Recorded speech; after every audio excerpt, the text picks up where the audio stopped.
कब से दिक्कत है? 2014 से डॉक्टर साहब। ये मोटी भी रोटी है क्या? हाँ डॉक्टर साहब, लेकिन ये क्यों पूछ रहे हैं? रुको जरा, पूरा गांव जला हुआ है।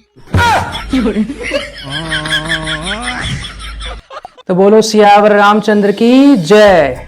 सभी भाई बहनों को हर हर महादेव, जय श्री राम, जय श्री कृष्ण। एक बार फिर से बहुत बहुत स्वागत है आज के वीडियो में। वीडियो थोड़ा लेट डल रहा है, उसके लिए अपने भाई को क्षमा करना। आप सभी जानते हैं ऐसा क्यों हो रहा है। तो बहुत बहुत स्वागत है आज के वीडियो में। हमेशा की तरह वीडियो को लाइक कर दीजिए, कमेंट में प्रभु का नाम लिख दीजिए और वीडियो को बिना स्किप करे अंत तक देखिएगा। चलिए वीडियो प्रारंभ करते हैं। I, Rahul Gandhi, do solemnly swear that I face the office of Prime Minister of India and will, to the best of my ability, preserve, protect and defend the Constitution of India. हम जीत माँ, हम जीत गए माँ। शाबाश बेटा, बहुत बढ़िया, हम जीत गए। नालायक, बस सपने देखते रहना, पूरे करना तो तेरे बस की बात नहीं।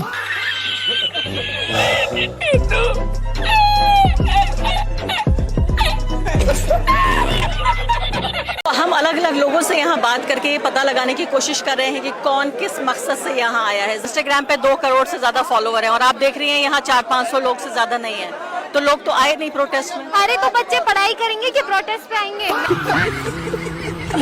एक तो पहले भाजपा और आरएसएस के लोगों को समझना चाहिए कि व्हाट्सएप पे गोबर पढ़ना और इधर उधर भेजना, उसको पढ़ा लिखा होना नहीं कहेंगे, उसे अनपढ़ होना कहेंगे। अच्छा, मैं 12वीं तक ही मैंने पढ़ाई की।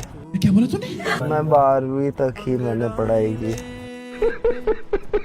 मोदी जी की खुद की डिग्री का एक्चुअली अता पता नहीं है और जो वो बातें करते हैं ऐसा लगता नहीं है कि कुछ एजुकेशन से उसका लेना देना है। आज के दिन पता चला आप कॉलेज ड्रॉप आउट हो। क्यों आज के दिन पता चला? मुझे नहीं मालूम था भाई। हाँ, मैं 12वीं तक ही मैंने पढ़ाई की।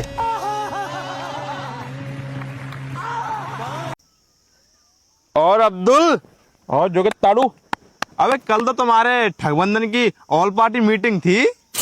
जगत ताड़ू, ठगबंधन नहीं गठबंधन। अरे हाँ वही। अब मीटिंग कुछ नहीं थी। दो बहनें ऐसे आपस में अपने एक दूसरे का दुखड़ा शेयर करने आई थी। हैं? हमारी बंगाल वाली ताड़का दीदी हमारी भूरी काकी से मिलने आई थी, पप्पू की मम्मी से। कह रही थी अब देखो मोदी हमारे संग में कितना गलत कर दिया है। हमारे भतीजे को पब्लिक ने पीट दिया। हमारे मित्र कालीगन बनर्जी, उसको पब्लिक ने पीट दिया। हमारी पार्टी टूटती जा रही है, हमें बहुत परेशान कर दिया है मोदी। अब भूरी काकी कह रही थी कि बहन तू अकेली नहीं है और हम भी परेशान है मोदी पे। मैं खुद अपना इलाज कराने विदेश नहीं जा पा रही हूँ। हमारी पार्टी के लोग और अपना वो घोटाला नहीं कर पा रहे हैं। और तेरी तो औलाद भी नहीं है, हमारी तो औलाद भी ऐसी निकल गई बेवकूफ। क्या 100 चुनाव हार के रिकॉर्ड बना दिया अपने तो।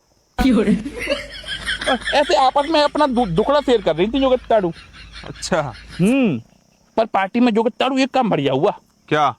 हमारे वो है ना पार्टी के, हमारी कांग्रेस पार्टी के प्रहलाद गंडा स्वामी। कौन? हमारे अड़गे जी। अच्छा वो। हाँ, हमारे अड़गे जी बोले कि अब सारे लोग यहाँ इकट्ठे हैं और तो फिर एक काम कर लो मोदी साहब से और पप्पू जी को भारत रत्न देने की मांग कर लो। हैं? हाँ जोगित ताड़ू, जैसे तुम चौंके ना ऐसे जोगित ताड़ू वहाँ पार्टी में अकलत भैया नमाजवादी पार्टी वाले वो चौंक गए। वो कह रहे ऐसे कैसे पप्पू जी को भारत रत्न क्यों दिलवा रहे हो? हमको क्यों नहीं दिलवा रहे हो? हमको दिलवाओ।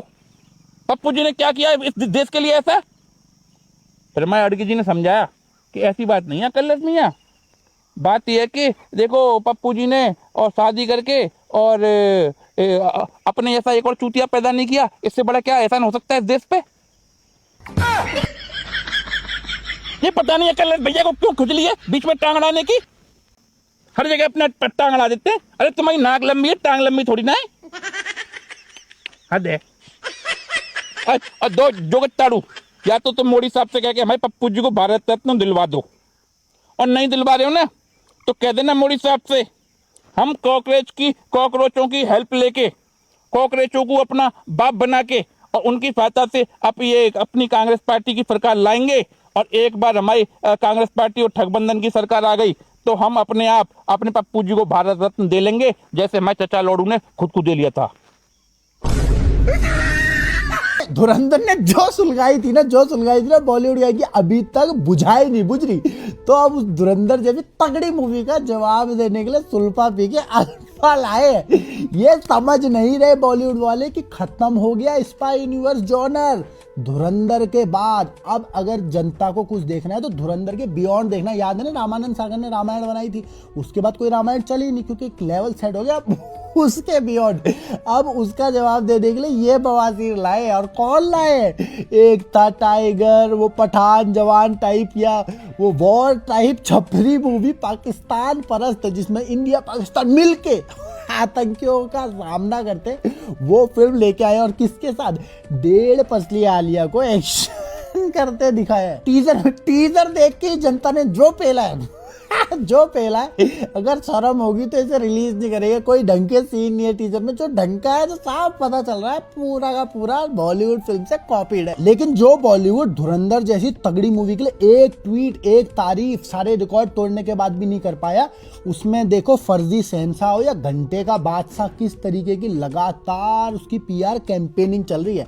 लेकिन जैसे बोलते हैं ना, नकल के लिए भी अकल चाहिए, तो आधा तो इन्होंने हॉलीवुड से टपा लिया, लेकिन नकल करने में भी अकल मात खा गई। अब जिसने देखी है धुरंधर उसने देखा है कि कैसे दाढ़ी बढ़ा के पूरा काला हो जाता है हमजा एज अ रॉ एजेंट, फिर भी उसका दोस्त उसे पाकिस्तान में पहचान लेता है। अब ये 1.5 पसली आलिया जा रही है रॉ एजेंट बनने, अब उसका बाप उसी के टैटू बना रहा है। उसमें धुरंधर में क्या है, अगर उन्हें कोई भी प्लानिंग वगैरह करनी होती है तो कहाँ वो टूटी फूटी चाय की दुकान में ताकि कोई सुन ना ले। यहाँ प्लानिंग हो रही है 5 स्टार होटल में। धुरंधर में रणवीर को देख के लगता था भाई एजेंट है, उसके इमोशंस, उसका गुस्सा, चाहे उसका रिस्ट्रेन हो लेकिन ये क्या है, धुरंधर में रणवीर पाकिस्तान में अपनी प्यारी बीवी की ही फोटो जला देता है, सारे सबूत मिटा देता है ताकि उसे पकड़ा ना जाए यार टैटू बनाया जा रहा है। बहुत ही रियलिस्टिक सिनेमा लग रहा है। लेकिन जोक यहाँ खत्म नहीं होता, ये फिल्म लिखी किसने? अगर ये आप ये जान जाओगे तो पता चल जाओगे मुजस्समा कितना तगड़ा बनने वाला है। ये फिल्म लिखी है एज अ हीरो, सबसे बड़ी फैमिली में, फिल्म फैमिली में भारत में पैदा होके भी जो as a hero Abhishek Bachchan का ही साइड किक बन पाया उस उदय चोपड़ा ने।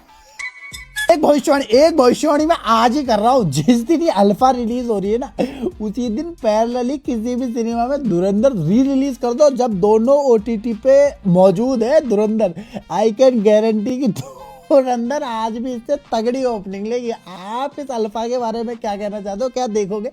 कमेंट करके जाओ, मजा आया तो फॉलो और शेयर करो। दोस्तों और ईमान वाले भाइयों, ये वीडियो सफल आपके लिए संदेश, चुपचाप हमारे नेता पप्पू जी को वोट दे लो। अगर इस मुल्क को गजबा हिंद बनाना है तो पप्पू जी को वोट दे लो, पप्पू जी को बनवाओ प्रधानमंत्री। पप्पू जी का प्रधानमंत्री बनना बहुत जरूरी है।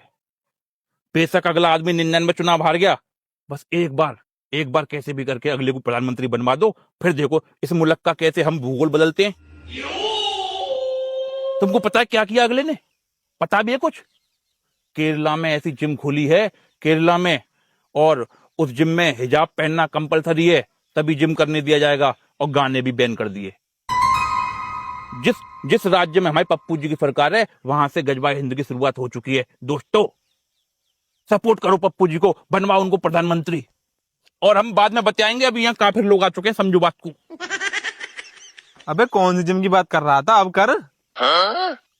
तुमने सुन लिया? हाँ। तुम्हारे कान बहुत तेज हो रहे हैं जोगे ताड़ू। तुम लोगे मेंबरशिप? ले लेंगे, जिम के बारे में तो बता। जोगे ताड़ू, मैं पप्पू जी की सरकार बन गई ना केरला में। हाँ। तो सरकार बनने के बाद में केरला के पलक्कड़ में एक ऐसी जिम खुली है जिसमें अगर तुम्हें जिम ज्वाइन करनी है, जिम करना है, तो तुम्हें हिजाब पहन के आना कंपलसरी है। तुमने अंदर चड्डी पहनी है कि नहीं पहनी है वो कंपलसरी नहीं है, लेकिन हिजाब पहनना कंपलसरी है। अच्छा। हाँ, और गाने भी नहीं सुन सकते जिम में, गाने पूरी तरीके से बैन है। गाने भी नहीं सुन सकते? हाँ, ले लो मेंबरशिप। तो ये जिम तो तुम लोगों के लिए हुई ना? हम लोगों के लिए? हाँ, तुम लोगों के धर्म में ना तो गाने सुन सकते हराम होते हैं, और हिजाब तुम लोग भी पहनते हो। और जगत ताड़ू, पहली बात तो हमारे धर्म नहीं है, हमारे मौजहब है। जैसे पोर्नहब होता है ऐसे हमारा मौजहब है। और सिमिलरिटी काफी मिलती जुलती है, वो सब बाद में समझाएंगे। तो जो ताड़ू अगर वो केवल ऐसे हमारे लोगों के लिए होता ना तो बोर्ड पे ऐसे लिख देंगे जिम के बाहर कि केवल मुसलमानों के लिए है, फिर तो वहां तुम जैसे काफिर नहीं आ पाएंगे, और तुम जैसे काफिर नहीं आ पाएंगे तो हम तुम्हारे दिमाग में कैसे घुस पाएंगे? जब तुम जैसे काफिर आएंगे सबके लिए ओपन करी गई है, जब तुम जैसे काफिर आएंगे तभी तो उनको हिजाब पहनना ऐसे ये सारे काम सिखा पाएंगे हम, तभी तो हमारे पप्पू जी का गजबा हिंद का सपना पूरा होएगा। है? तुम समझते नहीं हो जो कि ताड़ू, तुम तो अंध भगत हो। चलो हम चलते हैं। अबे बाद में जाना है, पहले एक बात बता, उस जिम में जो डंबल होते हैं, डंबल, हाँ डंबल, वो आगे से कटे छिले होते हैं या नॉर्मल? कटे छिले आगे से? तुमसे बात करना ही बेकार है। तबा लाहौल ब्लैक बैट। गाइज आज अपने साथ मौजूद है सीजीपी के जिला अध्यक्ष और हम इनसे पूछने वाला है कुछ सवाल। तो बताइए आपको किस चीज की आजादी चाहिए? वो जंतर मंतर पे आरएसएस मुर्दाबाद के नारे काहे लगा रहे थे? बताओ कैमरे की तरफ, इधर इधर नहीं बताएगा।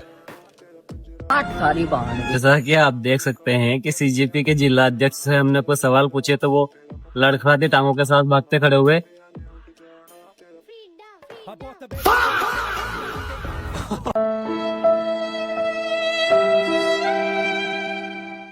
दो करोड़ के घोटाले में ईडी, सीबीआई सब इन्वॉल्व हो सकता है। साल भर 1.5 साल लोग जेल में रह सकते हैं। अरे कहना क्या चाहते हो? 7.25 करोड़ के 7.5 करोड़ के आरोप पर ईडी सीबीआई जांच नहीं कर। अभी बदत है भाई, अभी बदत है। 2 करोड़ का किस पर था आरोप?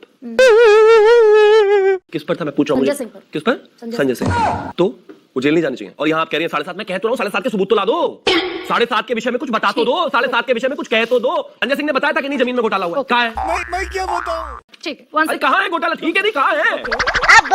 ऐसे ही अपमानित करते हैं। अरविंद केजरीवाल की हैसियत है कोई वक्फ पर सवाल उठाकर दिखाए? नहीं, आज तक तो एक नहीं आया। 40,000 कंप्लेंट पेंडिंग है, क्यों जवाब नहीं देते? और उल्टा वक्फ को भरने में लगे पड़े। चुनाव में जाने से पहले 130 प्रॉपर्टीज दिल्ली में दे दी। इनकी हैसियत नहीं है वक्फ पे बोलने की। श्री राम मंदिर को अपमानित करने के लिए सारा काम हो रहा है। बस हवा निकल गई। तो साथियों इसी के साथ आज का वीडियो समाप्त करते हैं। वीडियो कैसा लगा लाइक करना, कमेंट करना और वीडियो को अपने दोस्तों के साथ शेयर कर देना। अगर हो सके अपने भाई की कुछ फाइनेंशियल हेल्प भी कर देना। मिलेंगे फिर अगले वीडियो में। जय हिंद, जय हिंदू राष्ट्र, जय जय श्री राम। फैजल खान नाम का जो सामाजिक जहर है ये तो हमेशा कहता है कि हम हर मुद्दे पर बात करते हैं। क्या कभी इसने इस देश के मुसलमानों को यह आह्वान किया कि तुम फिलिस्तीन का सपोर्ट मत करो? क्या उसने कभी कहा कि तुम गाजा का सपोर्ट नहीं करो, ईरान के लिए छाती मत पीटो? क्या उसने कभी इन चीजों का विरोध करा? क्या खान ने कभी मुगल शासकों को झूठा बताया? नहीं बताया। ये हमेशा ऐसे लोग हैं जो प्रोपेगेंडा चलाते हैं। क्या बात कर रहे हैं बाबा? आपने 10,000 लोगों को बुला करके 10,000 राखी और रक्षाबंधन कर लिया। आप 10,000 मुस्लिम महिलाओं को बुला करके 10,000 बुरखा क्यों नहीं जलवा रहे? आप 10,000 मुस्लिम महिलाओं को बुला करके मस्जिद में क्यों नहीं घुसवा रहे? बोलना भी बोल। निजी मामला, मैं कह रहा हूँ क्या निजी मामला है? तो रक्षाबंधन उसके बाद का मामला था। उसके कौम में तो राखी बनना हराम है, उसके कौम में तो रंग चढ़ाना हराम है, फिर होली क्यों खेलता है वो? ये जो इस्लाम का स्वीट पॉइजन है, ये खान सर नाम का व्यक्ति समाज में घोलने का काम कर रहा है। ये हमेशा कॉन्टेक्स्ट पर बात करेगा, हमेशा ठाकुरवाद पर, ब्राह्मणवाद पर बात करेगा। बात तो सही है। और जिस तरीके से ये एक नैरेटिव चला रहा है कि स्टूडेंट को हम ये दे रहे हैं, वो कहती थी हमारे लिए ये, वो कुछ नहीं कहती थी। गरीब अपने मेहनत से पढ़ता है। गरीब का बच्चा कल भी कलेक्टर बनता था, आज भी कलेक्टर बन रहा है और आजीवन कलेक्टर बनते रहेगा। खान आज आया है, कल नहीं रहेगा। करेक्ट। क्या बात है सर, क्या बात, ये बात है। मैंने खान सर से नहीं पढ़ा है। मैं भी आज मास्टर्स कंप्लीट करके पीएचडी का स्टूडेंट हूँ, लेकिन मैं तो खान से नहीं पढ़ा हूँ। हम भी गरीब घर से आते हैं, हम भी अंबानी के परिवार से नहीं आते। देखिए जो पढ़ा लिखा व्यक्ति होता है वो सबसे ज्यादा जहर होता है। ये जो पंचर बनाने वाले हैं वो सिर्फ आपको ईंट मारेंगे, लेकिन जो पढ़े लिखे मुसलमान है वो आपको गोली मार देंगे। आपको मैं दावे के साथ बताता हूँ। शाबाश बेटा, बहुत बढ़िया।